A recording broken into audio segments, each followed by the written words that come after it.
Wondering what life is really like on Canada's wild and crazy West Coast? This podcast is all about the people, the places, and Vancouver Island time. Together, we'll explore this island paradise, a combination of ocean, city, and country living. We'll meet the fabulous locals such as the Fudge Fairy and the Chicken Lady, who have chosen Victoria and Vancouver Island as their home. And we'll learn what makes this place unique and special to those who live here. And now, your host of Vancouver Island Time, Jane Johnston. Hi everybody, it's Jane Johnston with the Briar Hill Group at Remax Camosun, and I'm host of Vancouver Island Time. And this week we're talking to Erin Acton. Erin lives in the Maplewood area, and she moved here from another city, so we'll talk about her transfer here and how that transition was for her. And then she's also a coach, and tell us a bit about that. Yes, I'm a business coach, so I love to help business owners take it to the next level, whatever that means for them. Perfect. Okay, so tell me a bit about Maplewood. What do you love about living here? I love that things grow here. I think they do in lots of different areas, but there's just so much fun that you can have in this area, particularly because of the tiers and stuff like that. Like we've got this level, then we've got another level down, and then another level after that. So I love being able to do that and have different gardens. I love that it's so close to the school. It's just down the hill. So it makes drop off and pick up really easy and convenient on the way, usually to my husband's place of work. So it's really convenient for me because he does that. And then if I need to hop down there, it's a hop, skip, and a jump. And she's been going to daycare there even, since she was a toddler. So it's just that consistency for her, which is great. And I love the neighbors. We live on a panhandle lot, and we have get-togethers over the summer, and the kids play together because they're young kids, and they just whip their bikes up and down the panhandle, so they feel safe. Well, they probably don't care. I feel safe. And they have a really great time, and they're forming friendships that I think they're going to last a long time. So you're not a native Victorian, as many people aren't. What was it that helped you make a decision to move to Victoria? Yeah, we decided to move, my then boyfriend and I, we decided to move here. We were in Kamloops at the time, and he really wanted to get a job with the government. So we decided, okay, well, how do you get a job with the government? Well, you can't because of seniority here in Victoria. We wanted to move here. And so we moved to Prince George first because lots of jobs there, lots of opportunity there. And that's what we did. We had the 2-year plan to move to Prince George, which I think a lot of people do. But then they end up staying longer because it's a great community. I just have to say that for anyone worried about moving to Prince George. It's a great community.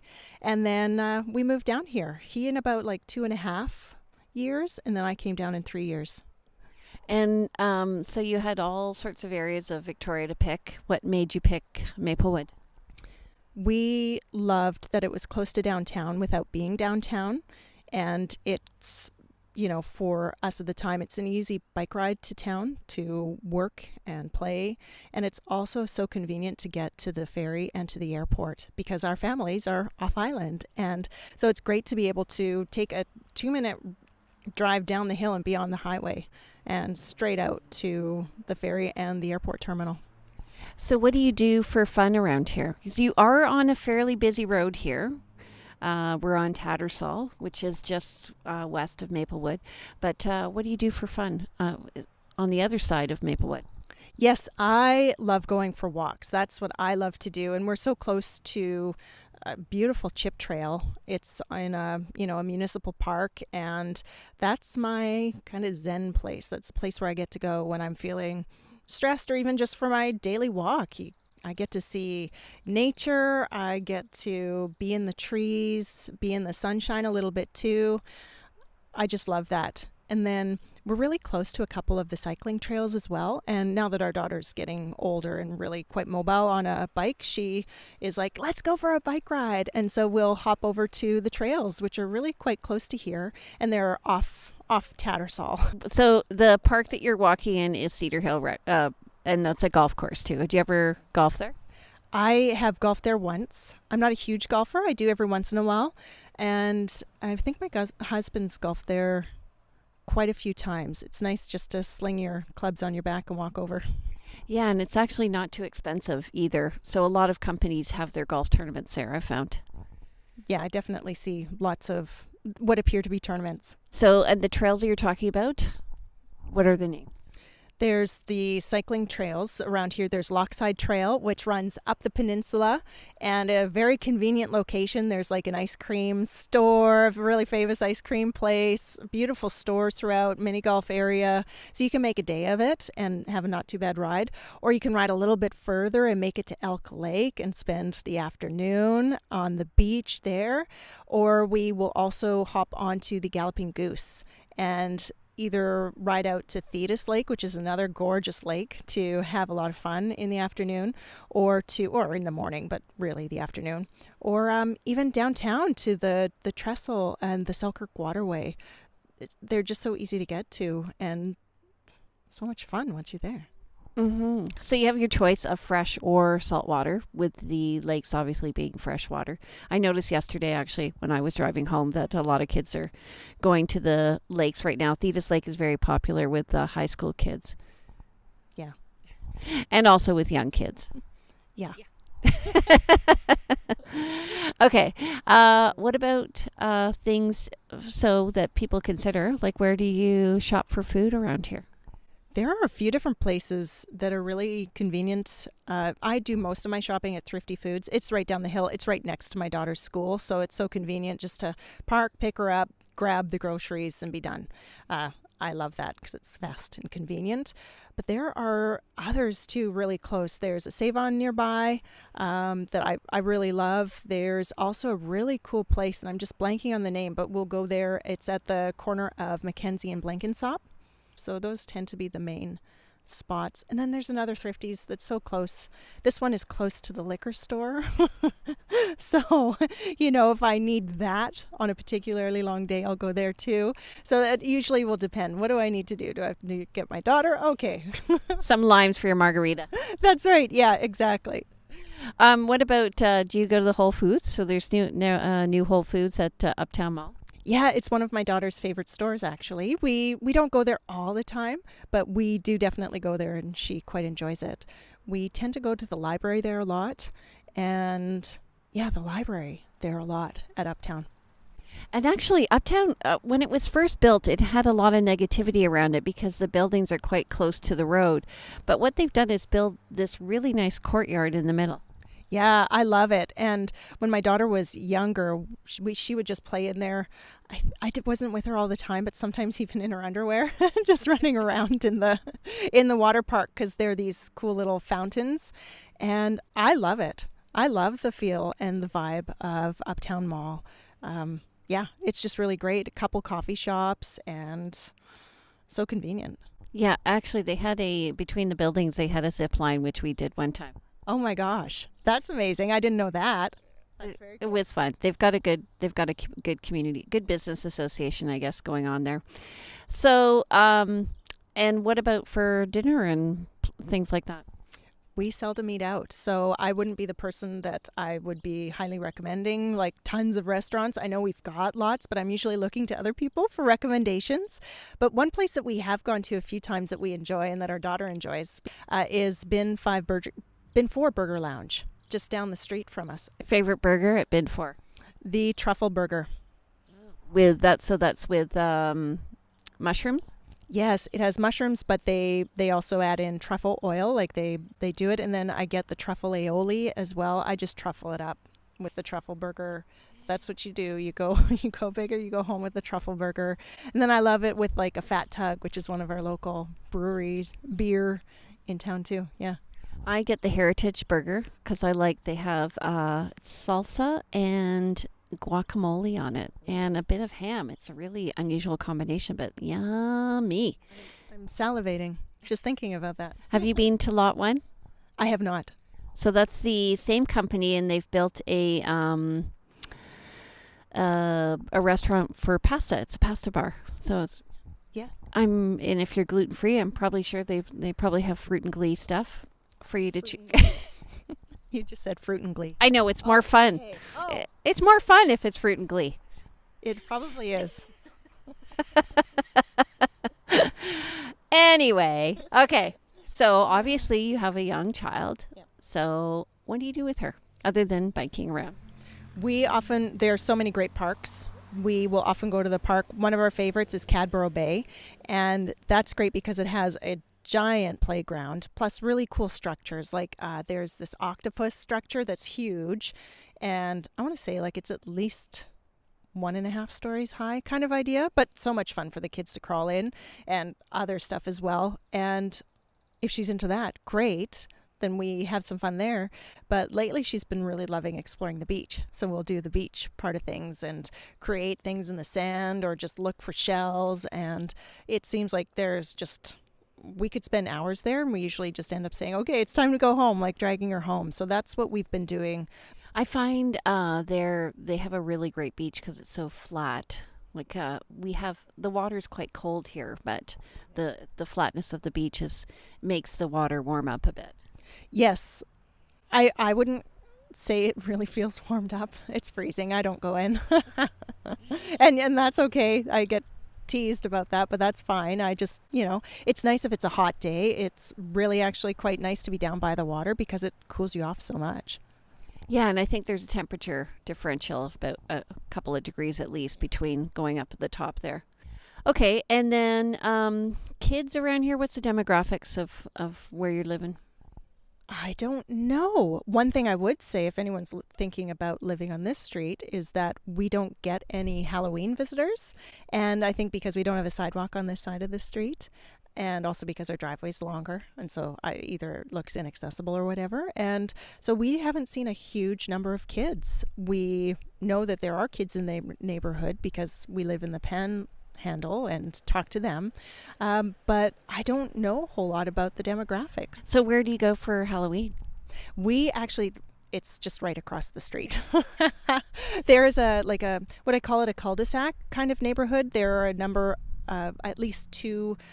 there are 2 roads that have no exits, and we make a nice loop of it. It's the perfect length. It's about an hour. The kids get enough candy. They feel really excited and satisfied, and they have a good time. We have a good time.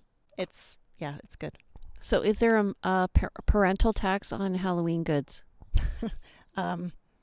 Is there not a parental tax on Halloween? For me, it's 10%. I don't think we have a number.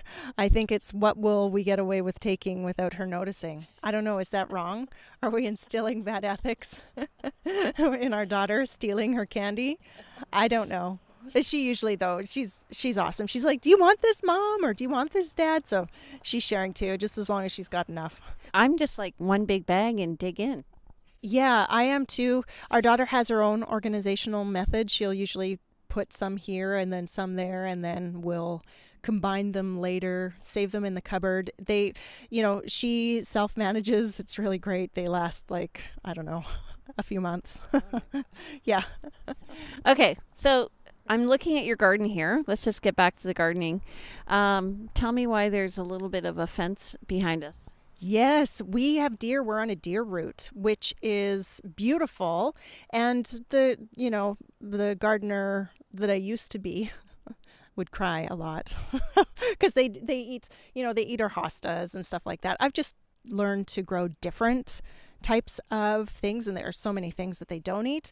And just knowing if I'm going to plant, I don't know, a hydrangea or something, they're going to eat all the flowers. They're going to eat all the leaves. So I gave those away because I just didn't. It broke my heart every time. I think maybe this year it'll be safe. Yeah, no. So I've just decided to plant things that I know they tend not to eat.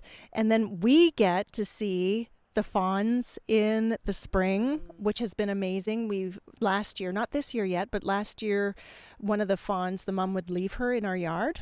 And so we get to see it all nestled up. We wouldn't approach it, of course, but I loved that the mother thought it was safe to leave her baby here, and it was just so cool to have that on our property. And then other times we had 4 bucks coming through here just over the hill and just hanging out, doing their bro thing, I guess, before the rut, I'm sure, in the off season. Even though I grew up in the Kootenays, which is much more, let's just say, remote than Victoria. It's nowhere near a city. I see way more deer. I'm able to be so much more close to the deer than I was ever there growing up. So I think it's pretty cool. Yeah, I find that around my house. We have quails, rabbits, and deer, and it's like a Bambi scene, like when I drive up to my house. Yeah, nice. Yeah. It is. And actually, one time I saw all these little quails. I thought I didn't know what I was looking at. It looked like this big black hump. And it turns out that one of the things they do when they're feeling like a predator is going to come over is they glam together and they like little magnets, and they're all silent. And then they split up, and there were 17 little, we called them quailets. Wow. That sounds so cool. It was very cool. I unfortunately didn't get it on tape because I was just in the moment, but yeah, it was very cool. Anyway, okay, so now you've had a great overview of the Maplewood area. If you're interested in more information, you can contact me. I'm Jane Johnston with the Briar Hill Group at RE/MAX Camosun. And if you stay tuned, we're going to come back, and Erin's going to tell us about her business. And she has a number of interesting facts that she can explain to us about who she works with and the type of work that she does. And if you want to see our other shows, we're on VancouverIslandTime.com. You can find us on Facebook at Vancouver Island Time, and we're also on iTunes, TuneIn, and Stitcher. So stay tuned, and we'll be right back. Vancouver Island Time is brought to you by the Briar Hill Group at RE/MAX Camosun, Victoria, where we bring local expertise and global presence to your property. Hi, everybody. I'm Jane Johnston with the Briar Hill Group at RE/MAX Camosun and host of Vancouver Island Time. And I'm here with Erin Acton of Erin Acton Consulting. And she's also the managing director of eWomenNetwork here in Victoria, British Columbia, which is an international organization. But I want to first talk about Erin Acton Consulting. So you have been doing this for how long, and how did you get into it? I know your story, but maybe you could share it with everybody. I've been doing it for about 4 years now, and I got into it from being in corporate for 18 years, previously broadcaster, but most lately doing communications work and leading the communications for a $50 million company, and really loving the way that looked on my resume and that I could say that, except really getting to that place where I was burnt out, where I was just working harder, faster, longer, and I didn't know how to get out of that, and got to the point where I realized too, on top of that, was one of the main reasons I wasn't in the very best job for me, in the best position for me, and that's part of the reason I was working so hard, so long, trying to do it faster, and decided, okay, well, this doesn't seem like it's the right fit for me. What am I going to do? Turned out coaching and speaking and leading other women was exactly what I wanted to do. And I said, do people do that for a living? Turns out, wow, people do. They do coaching. They do speaking. I was like, okay. So did you get any special training for that? I sure did. I went as soon as I learned that, I was like, okay, I want to do this the right way. I'm going to go to school. I got certified by a company. It's called Ericsson International, and it's an accredited organization certified by the International Coach Federation. So I felt very comfortable going to that school because it's been around for about probably 25 years now, and it's established, it's credible, and I just loved the training that I got there, and that I got to train with people from around the world. And so how many people in a cohort? It would depend, of course, from each module. There were about, I'm going to say a good 15 of us that were in the group the whole way along. And how long does that take for someone who might be interested in transitioning? I think all told, it was about a year. So there's lots of different certifications depending. So they have life coach, they have business coach, they have other types of coaches. How would you define your coaching? I love working with people, not so much on the things that you could say Google or work with someone to tell you how to do things. So I'm not going to be the person who works with you on a business plan, for example, or a marketing strategy. But I'm the person you're going to want to go to work on your soft skills. So when you've already got the business plan in place, when you know exactly what you need to do to market yourself or do sales, but things aren't happening, or you want to get to that next level and you're not sure how to go there, then I'm your gal. That's where the magic really happens and where we really get to dig in and go, okay, so what is happening? Where do you want to get to with your business? What have you been doing so far? And how might you need to grow a little bit to get to that place that you want to get to? So can you give us an example of a transformation that's happened for a client that's been kind of groundbreaking?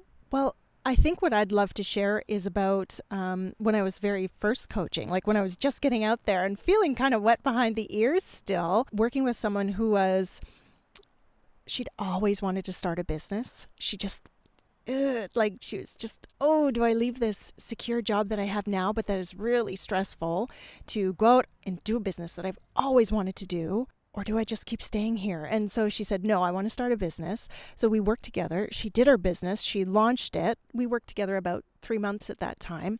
And then, years passed. She's grown this business. She's out there. She's rocking it. But now she's like, I need to get to the next level. How are we going to do that? So what we've been doing is working together to get her to that next level, to not only break the 6-figure mark, but to double that in her business. And to be able to work with her on that has been really remarkable and so much fun. I think any business, when it comes down to it, is a people business, right? It's about the transformation from where they are now to where they're going to be. That's what I find it even in real estate too. It's always about who am I now and who do I want to be? And then how am I going to get there? And then when you get there, in air quotes, okay, what's that next step after that? And what do I need to tweak, change, do differently for next time? So with eWomenNetwork, as the managing director, you get people in when they're kind of newbies, like with baby skin. They're all gentle and soft, and they're, trying to work it out, and they're coming new to the entrepreneurship game. So who's a typical person who would come to that group, and how can that group help them? Yes, we definitely get lots of people who are new to business, and eWomenNetwork is fantastic for that, because that's getting them plugged in right away to not just the local community, which of course they get the connections there of other women who are also building their businesses locally, but they get connected to women across North America. With eWomenNetwork, it's connected more than 500,000 women across 6 countries and 118 chapters in North America. And when you become an eWomenNetwork member, you get access to all of those people creating their businesses. And so maybe, I'll just use my profession, coaching, for it as an example, because there tend to be a lot of coaches out there. And when you're connecting with someone in another community, you get to learn about what's working well for them. So you don't have that sense of competition, really, at all. It's so much more about collaboration. I love that, number one, just getting plugged in, connected to the local community and then the larger community. And I also love that, and this was the reason I joined eWomenNetwork those 3 years ago, is that there are women who've been working their businesses for years, who've built successful businesses and are growing them to that $1 million mark and beyond. And when I saw those women in the room, I said, okay, that is what I want for my business. Those are the women I know I need to be around so that I can grow my business in a way that's sustainable, that's growing, that's flourishing, and hopefully one day to have my business at the $1 million level or higher. Mm-hmm. What I found too is that there's a transformation that happens. So they come in, they go to the meetings, they start to network, and to use an analogy, my husband said to me the other day, when I row with when I row with better people, I become a better rower. So when I am working with people who are ahead of me, I'm going to become a better entrepreneur. So what opportunities do they have locally that they can meet these entrepreneurs with the eWomenNetwork? We have a couple of formal meetings that we have every month. One's an accelerated networking dinner, and that's where we come together. We get a couple of chances to share about our business, which is fantastic, and we also get to learn about the other businesses so that we can lift as we climb, as one of the mottos for eWomenNetwork. And that's to help connect other women in business with people in the community, either ideal clients, potential partners, collaborators for their businesses, and form friendships. I was just speaking to someone today, and she said, the reason I joined eWomenNetwork, I don't know that I'm going to get a lot of clients there, but I wanted a group of women that I could connect with. Women who are growing businesses, who will have my back and will support me while I'm building this new business for myself. And, those relationships that you create there over time is pretty phenomenal. And I found too that your client may not be in the room, but they know somebody who could be a client of theirs, right? Oh, absolutely. And there are tons of women who are doing business with each other in that room as well. And for those who are going after this particular person I was talking to, it's primarily a male-dominated market in lumber. So she has a very good point. There will not be a lot of women in the room. However, will they know people in the lumber industry? Absolutely. Guaranteed there will be connections there for her. What about the other meetings that you have? So you have strategic business introductions. Yes, the second kind of meeting that we have, yes, strategic business introductions. These are a smaller, more intimate group event. And what I love about that is it creates this environment where we can bring forward questions or challenges that we have either in our business and sometimes personally, and get input and advice from the other women. It's a really great way. This is a lot of the feedback I get, is it's a way for people to give back to others while they're receiving at the same time. And the purpose of the strategic business introduction is to get input, to have a mastermind or a wisdom circle of women and a few good men providing input on your business. And it's really amazing what can come forward. We do welcome men. They're called emails. Yeah. And usually the emails who step into membership with the eWomenNetwork, they're fantastic people. Yeah. And they're really comfortable being in a group of a lot of women. Yeah. Yes. And one of them in particular owns a retail store for furniture, so he does extremely well. Okay, so how do people connect with you on that? They can call me. They can visit the eWomenNetwork website and look for Victoria.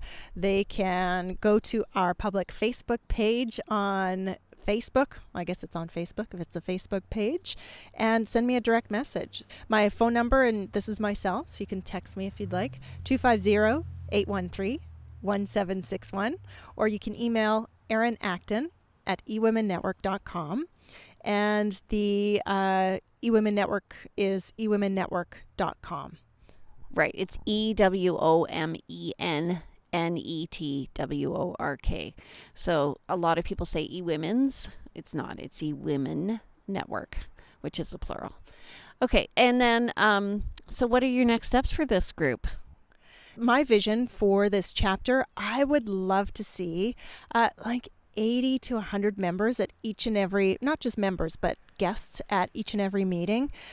Some of the other chapters that do this in other parts of North America, they are raising significant funds for the eWomenNetwork Foundation, which is the charitable part of eWomenNetwork. And they're just doing some really amazing things. The electricity that comes from those chapters who have just the thriving kind of like this, the bubbly, I can't describe it very well right now, but it's like that effervescence. Yeah, effervescence. It's an electricity that happens when you get a room of businesswomen together. We have fantastic meetings, and I'm just looking to make them even more special. Like, if you could say, oh, do you want to be you, but even more you? I'd be like, yes, I do. Can I just step into that? So it's like the same thing for our meeting as well. Make it even more special than it already is. And actually, to tie on to that, we do have a regional page, eWomenNetwork Northwest, which people can join. And so what some of the members have done, have actually communicated with other members in other cities. And what you were talking about before, they realize that they don't need to play in their own box, that they can go out and They can learn from somebody who's not competing against them, and they can go to their meetings. And they do not have to be a member to come to the meetings initially. There is a benefit, obviously, to membership. So what are the benefits? The benefits to membership are getting connected to really amazing women in the community who are members and getting to meet them on a really regular basis. You also get complimentary coaching calls through eWomenNetwork. They have these amazing business coaches that they've hand-selected and hand-picked that you get to spend 2 coaching sessions with on various areas of your business. There are also, you get to be a member at any chapter across North America. So someone else I was speaking to today, she travels a lot for her business. And I said, hey, did you know we have chapters where you're going? And she said, oh my gosh, I had no idea. So she's a member there. I'll be introducing her to the managing directors there so that when she walks in, she gets a nice warm welcome. And she's seen as an eWomenNetwork member there, expanding her network just because she happens to be traveling in the area and building those connections. So that's definitely a big one. And lots of others too. I find, well, it's a social interaction. There's a lot that happens in between. There's the giving back through the foundation. What I was surprised at was how many people, when I look at it now, that I know across North America. Yes, I am really actually surprised by that too. Just a quick example, I turned 40 last year, and my sisters gifted me a trip to Calgary to go shopping, which is a lot of fun. And so I thought, you know what, I'd love to celebrate with some people. So I reached out to the folks that I knew in Calgary. It turned out I knew a ton of people in Calgary. And when I looked back, I was like, oh, they're an eWomenNetwork member, they're an eWomenNetwork member, they're an eWomenNetwork member. We had 20 people at this brunch, this impromptu brunch that I called. And the majority of them were eWomenNetwork members, just because of the connections that we've made here. So it's just so great. I love it. Yeah, so if you're interested in joining, go to eWomenNetwork.com and check out the Victoria chapter and give Erin a call at 250-813-1761. Okay, so if you're interested in knowing about how to improve your business and you want to take it to the next level, Erin Acton is the person for you, your business coach, and they can reach you through that. How? Yes, you can go to erinacton.com or Erin at erinacton.com, ERINACTON. And I like to say, stop dreaming about it and act on it. Whoa. Okay, so I'm Jane Johnston with the Briar Hill Group at Remax Camosun. I love that line, by the way. Oh, thank you. If you're interested in knowing more about eWomenNetwork, contact Erin. If you're interested in knowing more about real estate in the Maplewood area, contact me. I can be reached at 250-744-0775. And, we're always looking for guests. So if you're interested, if you're an entrepreneur who has a local business, we'd love to hear from you and have you on our show. And we'd love to hear about where you live and how you can entice other people to live in this gorgeous city that we live in. Take care and welcome to the neighborhood. Bye. Welcome to the neighborhood. We hope you have had some insight into West Coast living. If you know of someone or someplace that should be highlighted in our podcast, we love to hear from you. Please go to VancouverIslandTime.com and click on our Connect button. See you next week on Vancouver Island Time with Jane Johnston.